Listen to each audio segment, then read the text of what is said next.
on Worldliness and Retirement. I leap for joy whenever I receive letters from you, for they fill me with hope. They are now not mere assurances concerning you, but guarantees. And I beg and pray you to proceed in this course, for what better request could I make of a friend than one which is to be made for his own sake? If possible, withdraw yourself from all the business of which you speak, and if you cannot do this, tear yourself away. We have dissipated enough of our time already. Let us in old age begin to pack up our baggage. Surely there is nothing in this that men can begrudge us. We have spent our lives on the high seas. Let us die in harbor. Not that I would advise you to try to win fame by your retirement. One's retirement should neither be paraded nor concealed. Not concealed, I say, for I shall not go so far in urging you as to expect you to condemn all men as mad, and then seek out for yourself a hiding-place in oblivion. Rather, make this your business, that your retirement be not conspicuous, though it should be obvious. In the second place, while those whose choice is unhampered from the start will deliberate on that other question, whether they wish to pass their lives in obscurity, in your case there is not a free choice. Your ability and energy have thrust you into the work of the world. So have the charm of your writings and the friendships you have made with famous and notable men. Renown has already taken you by storm. You may sink yourself into the depths of obscurity and utterly hide yourself, yet your earlier acts will reveal you. You cannot keep lurking in the dark. Much of the old gleam will follow you wherever you fly. Peace you can claim for yourself without being disliked by anyone, without any sense of loss, and without any pangs of spirit. For what will you leave behind you that you can imagine yourself reluctant to leave? Your clients? But none of these men courts you for yourself. They merely court something from you. People used to hunt friends, but now they hunt pelf.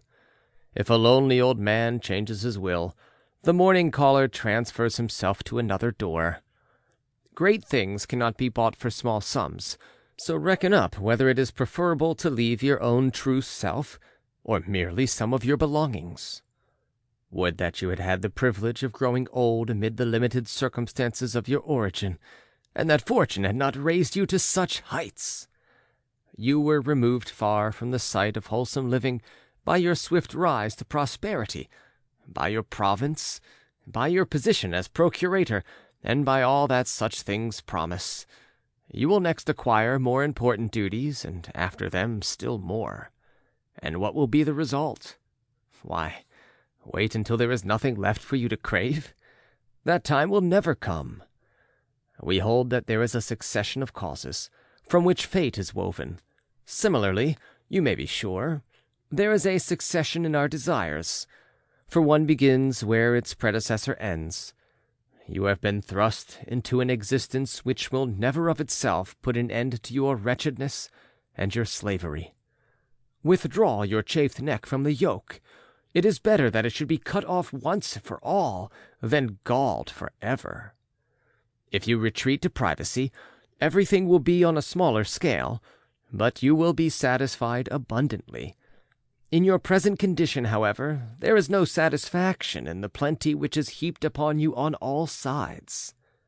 Would you rather be poor and sated, or rich and hungry?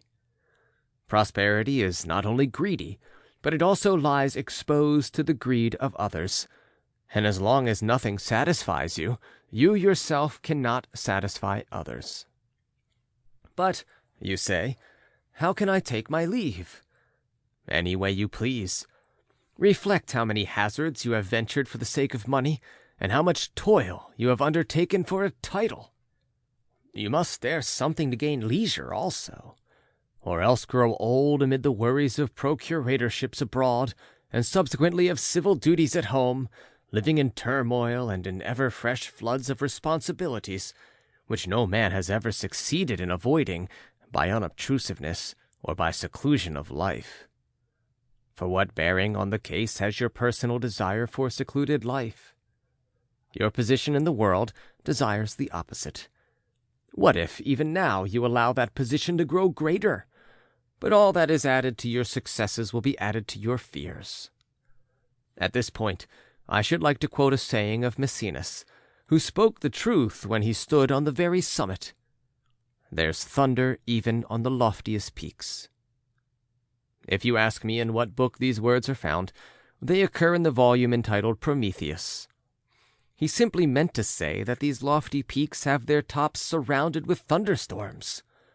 But is any power worth so high a price that a man like you would ever, in order to obtain it, adopt a style so debauched as that?